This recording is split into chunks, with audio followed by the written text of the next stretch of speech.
जनाब पूरे पाकिस्तान को, तमाम लोग जहां जहां भी हमें देख रहे हैं, उन सबको बहुत बहुत ईद मुबारक। हमारा शो जो है वो बहुत स्पेशल शो है, इसलिए स्पेशल शो है कि हमारे और आपके बहुत से फेवरेट गुलकार फनकार इस शो में आते हैं, जो खास तौर पे आप लोग उनको बहुत पसंद करते हैं, आप लोग उनसे मिलना चाहते हैं। तो हमने इस ईद पे और इन दिनों में ये कोशिश की कि आपके, मेरे, हम सबके फेवरेट जो हमारे लेजेंडरी सिंगर्स हैं उनको दावत दी जाए, उनसे गपशप की जाए और कुछ म्यूजिक भी सुना जाए, कुछ गाने सुने जाएं और कुछ उनकी खास बातें, और ये भी जाना जाए कि वो घर में कैसे हैं और जिंदगी उनकी कैसी गुजर रही है। तो आज हमारे साथ एक हमारे लेजेंडरी आर्टिस्ट हैं, लेजेंडरी सिंगर हैं। मैं उनको भांगड़ा किंग कहता हूं। पाकिस्तान में नहीं, पाकिस्तान से बाहर भी उनका बहुत नाम है। उनके गाने, हर गाना, in fact not only one song, every song has been taken away for the other industries. उनके गाने जो हैं बहुत, हर जगह जब आप जाते हैं किसी भी इवेंट में, किसी भी शादी पे, किसी भी फंक्शन में, तो उनके गानों के बगैर वो इवेंट नामुकम्मल होता है। बहुत ज़बरदस्त सिंगर हैं, बहुत प्यारे इंसान हैं, सोशल वर्क बहुत करते हैं, फिलैंथ्रोपिस्ट हैं, और पॉलिटिशियन अब हैं या नहीं हैं वो आएंगे तो उनसे पूछेंगे। Please welcome one and only Ibrarul हक। अस्सलाम वालेकुम, कैसे हैं आप? बात So good to see you. Good to see you. Good to see you. आइए प्लीज बैठिए, तशरीफ रखिए। Thank you. इब्रार भाई के लिए जोरदार तालियां बजाइए। Thank you. Thank you. Thank you. Ibrar भाई, बड़े दिनों बाद आपसे मिलकर बहुत खुशी हो रही है ना? और ये शोज एक ऐसा बहाना है, या ईद या ये इवेंट्स के आपस में मुलाकात होती है। वैसे तो आप लोग भी बिजी रहते हैं, कहीं ना कहीं अपनी जिंदगी मसरूफ चल रही, तो आजकल जिंदगी में क्या चल रहा है ये बताइए। ज्यादा हॉस्पिटल और फिर थोड़ा बहुत म्यूजिक भी, वापस आ रहे हैं म्यूजिक में। बड़े दिनों से कोई म्यूजिक बना रहा हूँ ना, आजकल आएगा। हाँ। अच्छा, तो वो हम आज वो जो नया है वो क्या इस शो में रिवील करेंगे? नया तो नहीं सुना सकूंगा, जाहिर है कॉपीराइट्स उसके फिर निकल जाते हैं। ठीक है, हाँ। लेकिन खैरियत से आप? अल्लाह का शुक्र। अच्छा, चूंकि मैंने जब आपका तारुफ कराया तो हॉस्पिटल की बात तो हम जरूर करेंगे। तो हॉस्पिटल का कितनी प्रोग्रेस हो चुकी है, और आप कहीं और एक नया भी बनाना चाह रहे थे, उसके बारे में देखिए 23 साल से तकरीबन ये चल रहा है माशाल्लाह। 60 लाख से ज्यादा मुस्तहिक मरीजों का इलाज हो चुका है। Medical college is up and running पिछले 9 साल से। 3 बैचेस हमारे डॉक्टर्स बन के दुनिया में जा चुके हैं, और cancer hospital is also up and running since last 2 years। तो ये सारी कामयाबियां हमारी पाकिस्तानी कौम। अच्छा, अब चूंकि मुझे पर्सनली ये मालूम नहीं है कि आप अभी पॉलिटिक्स का हिस्सा हैं या नहीं हैं, या थे पहले पास में और अब नहीं है, अब इसका जरा फैसला कर दीजिए लोगों को। नहीं, फैसला बड़ा सिंपल सा है। जो हालात और वाकयात हैं, ये पॉलिटिक्स के लिए मौजूद मैं समझता हूँ नहीं है। इस वक्त पॉलिटिक्स हो ही नहीं रही इस मुल्क में। सो एक ऐसा शख्स जिसका मकसद खिदमत है, और उसको खिदमत करने का मौका अगर पॉलिटिक्स में नहीं मिल रहा, तो जहाँ मिल रहा है उसको वहाँ होना चाहिए था। अगर मैं इस वक्त जेल में होता तो हमारे कैंसर पेशेंट्स शायद अल्लाह मियाँ के पास होते। मेरा मकसद ये है कि किसी ना किसी को वो इदारे चलाना और वो सारा मामलात करना वहाँ पे ज़रूरी था। और ना वैसे मैंने पार्टी कोई ज्वाइन की है, ना मैंने कोई पार्टी छोड़ी है। मैंने पॉलिटिक्स को फ्रीज़ किया हुआ है और सोशल वर्क पे ध्यान है, ताकि जो काम चल रहा है वो कम से कम चलता रहे। जिस स्केल पर भी लोगों की, कोई 4 मिलियन कैचमेंट के एरिया के लिए वहाँ कोई और मुनासिब हेल्थ फैसिलिटी नहीं है। ये इदारे, मेडिकल कॉलेज, फिर अलाइड कॉलेजेस हैं, तकरीबन 6000 बच्चा उनमें पढ़ता है। तो अंदेशा था कि ये इदारे शायद ना चल पाते जिस तरफ सिचुएशन जा रही थी। सो अल्लाह का शुक्र है कि कम से कम वो खिदमत का काम चल रहा है, and we are hoping for the best. Sahara trust के लिए जोरदार तालियां बजाइए।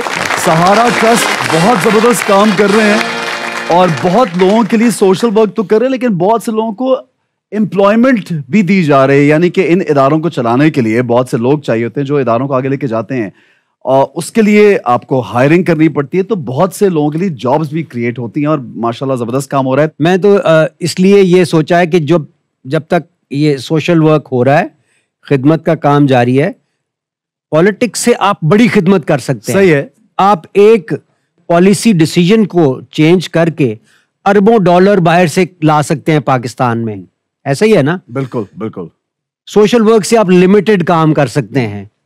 अभी थ्रू पॉलिटिक्स मैं कोई अपना रोल प्ले नहीं कर सकता कि मैं पाकिस्तान के लिए कोई बड़ा काम कर सकूं, लेकिन जो काम मैं कर रहा हूं उसको तो चलता रखना चाहिए कि नहीं? बिल्कुल चलता रखना चाहिए। ये एक ऐसा फैसला था कि वो काम चलता रहे जो खिदमत का काम है, उससे भी ना जाएं। ये बड़ा जरूरी था। और मैं समझता हूं कि हर पाकिस्तानी को ये फुटस्टेप्स फॉलो करने चाहिए कि वो दूसरों के काम आने की कोशिश करें, जैसा भी, छोटे तरीके से, बड़े तरीके से, अच्छे अंदाजे, बहुत कम पैसों के साथ, ज्यादा पैसों के साथ दूसरों के काम आना चाहिए। अच्छा, म्यूजिक बिल्कुल आपने उसको एक तरह से छोड़ दिया था। बिल्कुल ऐसे ही, आपको पता ही है मैं तराने लिख रहा था, हम लेके रहेंगे आजादी, है हक हमारा आजादी, इनकलाब आएगा। इनकलाब तो नहीं आया, डाले आ गए थे। तो इस तरह की चीजें जाहिर है वो चल रही थी और वो चीजें चल रही थी। तो जाहिर है कि उसके बाद एक ब्रेक है। तो अभी मैंने म्यूजिक को रिवाइव करने की कोशिश की है, और एक कलाम जो मैं चाहूंगा अगर आप मुझे माइक दें तो मैं आपको, ये माइक मेरे लिए है, आपके पास, आप देखिए हमने रखा ही आपके लिए, हम सुनने को तैयार हैं। वो एक मैसेज वाला कलाम जो है वो मैंने लिखा, और वो फर्स्ट एआई वीडियो है किसी कलाम की, यानी आर्टिफिशियल इंटेलिजेंस पे बनी हुई वीडियो, और वो हमने रिलीज किया है और मुझे उम्मीद है कि आप लोगों को अच्छी लगेगी। इश्क रंग के नाम से। ठीक है। अच्छा, इश्क रंग तो हम सुनेंगे, लेकिन एक सवाल आपसे बहुत जरूरी मैं करना चाहता हूँ। आपने कहा कि चेंज का, इनकलाब का, और जाहिर है हर इंसान की कोशिश होती है कि वो बेहतरी की तरफ प्रोग्रेस करे, तो क्या सियासत करना बहुत मुश्किल है? देखिए, पाकिस्तान जैसे मुल्क में यकीनन एक मुश्किल काम है, क्योंकि मैंने वेस्टर्न पॉलिटिक्स देखी है, पॉलिटिशियन से मिला हूं। मैं समझता हूं कि सबसे बड़ी वजह, ऑनेस्टली स्पीकिंग, हमारी आवाम के साथ जो होता रहा, जो धोखे होते रहे हैं, और सबसे बड़ा ये कि उनको तालीम और उससे दूर रखा गया है जानबूझ के। शायद उनका गरीब रहना चंद लोगों के लिए जरूरी था।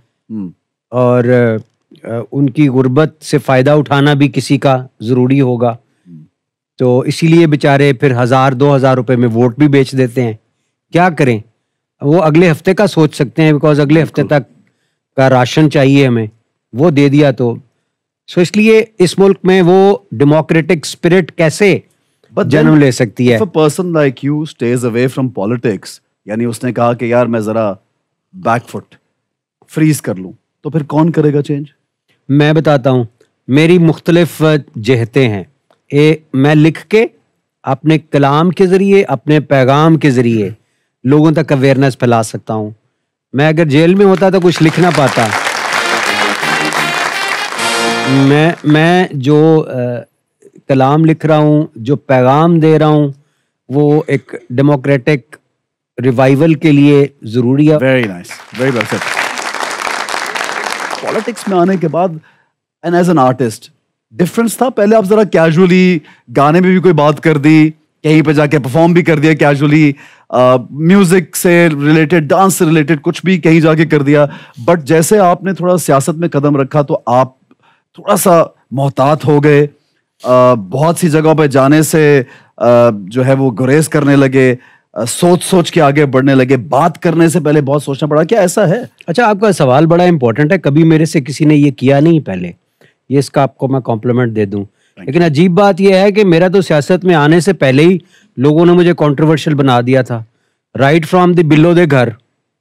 मतलब उसमें कोई ऐसी बात नहीं थी किन्ने किन्ने जाना है बिल्लो दे घर, भाई बारात लेके जा रहा है, तो वो कहते हैं जी कि ये बिल्लो को ठीक नहीं है। मैंने कहा भाई वो शादी करने जा रहा है, वो कह रहा है कि डोली विच पा के तेनू घर लेके आवांगा, थोड़ी जा रहा है, शादी के लिए जा रहा है यार, जरूरी ये सारे लड़के बैठे हुए तैयार शादी करने के लिए, सेरे गाने बन के ते शहर ओदे जावांगा मैं, नाले 400-500 गवाह भी लेके जावांगा, हालांकि शरीयत में सिर्फ 2 गवाहों की जरूरत है। तो मैं तो इतना मुहतात तरीके से खेला हूं, फिर भी उन्होंने कहा नहीं बिल्लो दे घर नहीं छोड़ना, नहीं ना, सानू पता है बिल्लो कौन है। पता नहीं लोगों ने क्या सोचा।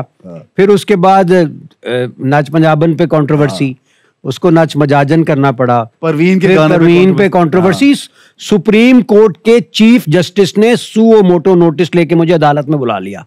सीरियसली? जी हाँ, उन्होंने कहा इधर आ ना परवीन। मैंने उनको जाके डॉक्टर खालिद रांझा साहब को मैं लेके गया, मैंने कहा वो मेरे वकील थे, انہوں نے کہا سر مہربانی کریں. اس نے کہا نا مہربانی کریں, یہ اس کو لائٹ نہ لیں, آپ وکالت نامہ لائیں. انہوں نے کہا وکالت نامہ تو نہیں لایا. وکالت نامہ لے کے آئے.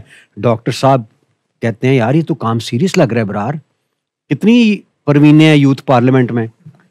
میں نے کہا جی یوتھ پارلیمنٹ میں لاکھوں بچے ہیں, چیک کر لیتے ہیں. کہتے ہیں ساری پروینیں سے نا ایفیڈیوٹ لے کے آؤ کہ ہمیں کوئی اعتراض نہیں ہے اس گانے پہ.